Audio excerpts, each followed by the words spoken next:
Previous year question paper 2023 class 10th chapter 5 जो है arithmetic progression से पहले 4 चैप्टर की वीडियो बना देंगे। प्लेलिस्ट में जाइए, 1 बाय 1 करके सारे चैप्टर की वीडियो देखिए। जितने भी क्वेश्चन 2023 में पूछे गए थे उन सारे का डिटेल एक्सप्लेनेशन और सिंपल कॉन्सेप्ट से समझाया गया है। आपको बहुत ही मजा आने वाला है। चलते हैं आज के क्वेश्चन की तरफ। Hello everyone, welcome to Challenger classes.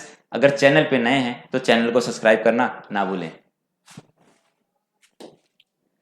ठीक है, इसमें क्वेश्चन में जो दिया गया, find common difference of the AP whose nth term is given by a n equal to कितना दिया 3n + 7। हमें जो एनाटम क्या दिया हुआ, ए एन दिया हुआ, वो 3n + 7 दिया हुआ। क्या दिया हुआ? 3n + 7 दिया हुआ। अब इससे हमें क्या फाइंड करना है? इससे जो हमें फाइंड करना है कॉमन डिफरेंस फाइंड करना है। क्या निकालना है? Common difference. अब बहुत ध्यान समझने की कोशिश करिए, बहुत ध्यान से समझने की कोशिश करिए आप लोग कि अगर कभी भी एन हो तो इसका मतलब ये होता है कि A1 A2 A3 ऐसे करते करते AN तक है। तो जब AN टर्म कभी भी जनरल टर्म में लिखा जाता है तो वो AN + B के फॉर्म में होता है। किसके फॉर्म में होता है? AN + B के फॉर्म में होता है।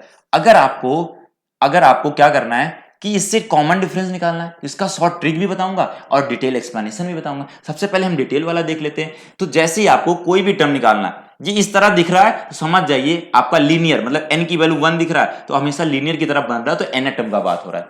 ठीक है, अब क्या हुआ कि अगर हमें इस क्वेश्चन से निकालना है, सबसे पहले हमने A1 निकालते हैं। क्या निकालते हैं? A1 निकालते हैं। ठीक है, A1 अगर निकालें, A1 अगर निकालेंगे तो n की वैल्यू 1 पुट करेंगे।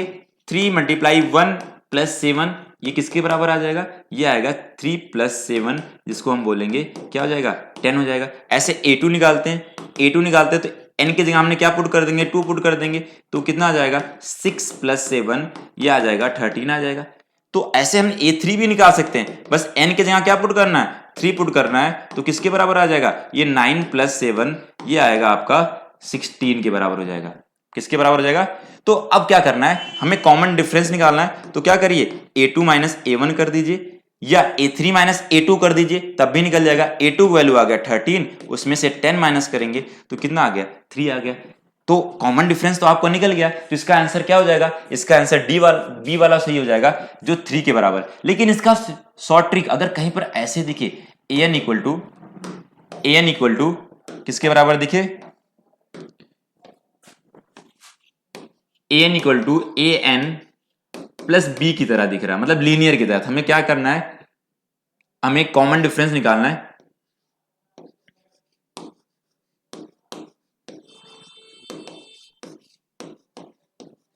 कॉमन डिफरेंस निकालना है, इसका मतलब D की वैल्यू अगर हमें निकालना है तो क्या करना पड़ेगा? वो जो D की वैल्यू आने वाला है, ध्यान समझिए बहुत ध्यान से, D की वैल्यू जो आने वाला है वो किसके बराबर आएगा? कोफिशिएंट n के बराबर आएगा। किसके बराबर आएगा? Coefficient of n। Coefficient of n है क्या? इसमें a है तो ये a के बराबर, जो d की वैल्यू आ गई इसमें a के बराबर आ गई। लेकिन इसका कोफिशिएंट ऑफ n की वैल्यू देखो 3, वही तो 3 आया हुआ है, वही 3 आया। इसका मतलब d की वैल्यू इससे निकालना है तो कितना आ जाएगा? 3। देखो कितना आसान है। अगर ये ऑब्जेक्टिव क्वेश्चन आया तो फटाफट क्या करिए? कोफिशिएंट ऑफ n देखो, वही d हो जाएगा, सीधे फटाफट आंसर लगाइए। तो इसका आंसर कौन सा हो जाएगा? b वाला आ जाएगा। अगर आपको क्वेश्चन का कॉन्सेप्ट बहुत अच्छे से समझ में आया तो एक कमेंट करना ना भूले, और एक क्वेश्चन आपको दोस्तों तक भी अपने शेयर करना जिससे उन्हें भी फायदा मिल सके। आज के लिए इतना ही, धन्यवाद।